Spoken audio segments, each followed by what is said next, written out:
خپل وطن جوړو لنړۍ سره سیال.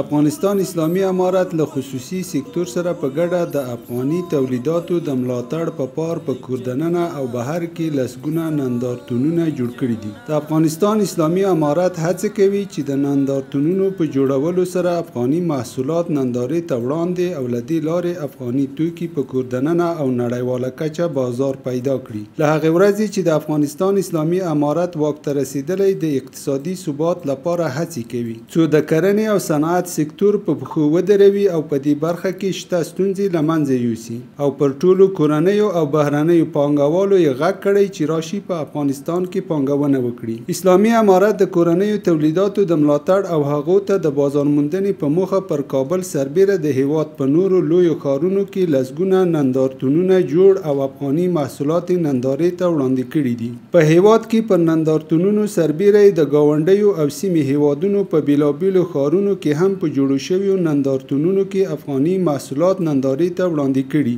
چې ښه مثال یې په چین کې 5م نړیوال وارداتي نندارتون، د چین جنوبي اسیا 8م نندارتون، د چین د وارداتو او صادراتو 26م نندارتون. د دې ترڅنګ په هند، قطر او د نړۍ په نورو هیوادونو کې هم افغاني محصولات نندارې ته وړاندې شوي دي. اسلامي امارت د افغان ښځینه سوداګرو او متشبثینو د کارونو د تنظیم او همغږۍ لپاره د ښځو سوداګرۍ او صنایعو خونه فعاله کړې ده. د ښځو د سوداګرۍ او صنایعو خونه کې د کابل او ولایتونو باعزته سوداګرې او مسلکي ښځې راټولې شوي او له دې لارې خپل سوداګریز فعالیتونه پر مخ بیایي. دغه راز د تېرې یوې میاشتې په لړ کې په هرات او کابل کې د ښځو لپاره دایمي بازارونه پرانیستل شول او دا لړۍ به د هیواد نورو ولایتونو ته هم وغځېږي. اوس مهال په هیواد کې زرګونه ښځې په مستقیم او غیر مستقیم ډول په سوداګرۍ بوختې دي. نور سمسور به یې کړو د جنت په مثال.